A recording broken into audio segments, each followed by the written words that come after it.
What's up guys, Colby Cheese here, and I have been playing on my newest character after ripping on my Spectral Throw Scion, and I was making a comment, and I believe I said something along the lines of, I would like to just AFK in the middle of mobs, and every time they attack me, they heal me.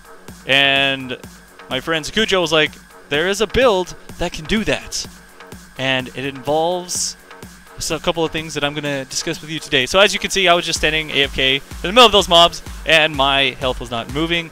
If you'll notice, my energy shield is going up and down as the mobs attack me. I have a max block build with Aegis Aurora, and it will keep me alive through some of the toughest situations.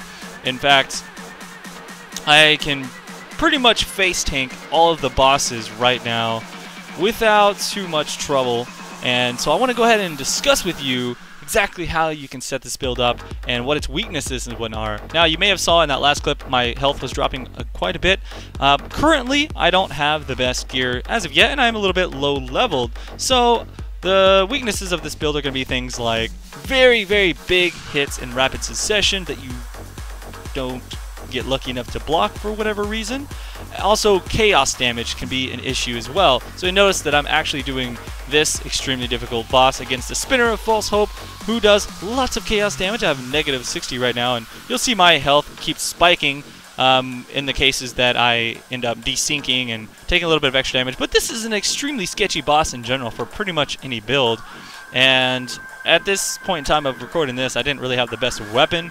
So it took me quite a while to finish the boss off, and therefore my health does dip quite a bit. But either way, I am pretty much the level of the zone here, and I couldn't even do this boss for the most part on my last character at level 89. I finally pulled it off, like after trying so many times, but on this character I just barely walked in here with under-geared and some decent map mods, and it was no problem. So far, the build is extremely fun, so let me go ahead and explain how the build works. Alright, so first off, I'm going to talk about the items that are extremely important for this build to work, and then I'll talk to you about the skills you're using, and we'll jump into the passive tree and look at the different efficiencies there.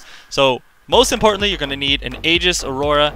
This is what makes the build work. Okay, so you block, and then you're going to gain 4% of your armor and energy shield. So pretty much you get a lot of armor, and then you get a lot of block chance, and boom, there you go. Your energy shield is automatically restored, and that's exactly what you were seeing in that very first clip of my video. Currently, I'm sitting at around 64% spell block and 73% chance to block physical attacks. Now, you might be wondering, well, how are you getting that spell block? Okay. Well, you got a Stone of Lazwar that gives you 50% of your block chance applied to spells, as well as a Rainbow Stride, which gives you another 25% chance of block applied to your spells. So these three uniques are the pretty much cornerstone. The next one that's pretty important, not 100% required, but I would definitely recommend it, is a Bringer of Rain. This is very important for almost every melee build that I've seen nowadays. But essentially, the 15% chance to block is extremely powerful for this build. And of course, the 7 links are great. The blind gives you that extra survivability. I don't know, this build or this item is just amazing. I don't even have to discuss that with you. So what are you left with at that point? You're left with a situation where you have to get all of your resist from 2 rings, a belt, and a pair of gloves, because that's, you know, you're using up all your other slots. So you're going to need to get rings with tons of resist, hopefully health as well, since a lot of your items don't even have HP on them. So my rings are not even that great, honestly. They just have a little bit of health, some ES on that one. I've got a ring here with tiny amount of health, but pretty good resist. Let's see, my gloves, I'm using them mostly for the life and mana leech so that I can run my abilities. I would like to get a better pair of gloves, but because I need that leech somewhere, I'm forced to just use these for now. So far it's okay. I'm almost capped on my resist. I can take one more node on the tree to be pretty much right at capped on everything, and that'll be good to go.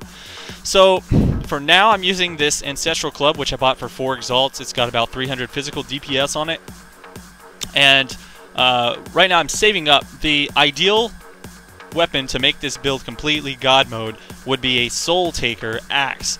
The Soul Taker Axe allows you to use your abilities even if you have no mana remaining. What that does is it frees you up to use an ability such as Frenzy, and once you use Frenzy, you can use like Laugh on Hit and a bunch of other stuff. You start to get Frenzy nodes. You're going to be doing crap load of damage with that. Obviously, you can use any other spell at that point as well. I'm using Double Strike right now, which is completely fine. You can use Reave. You can use Infernal Blow. You can use Dominating Blow.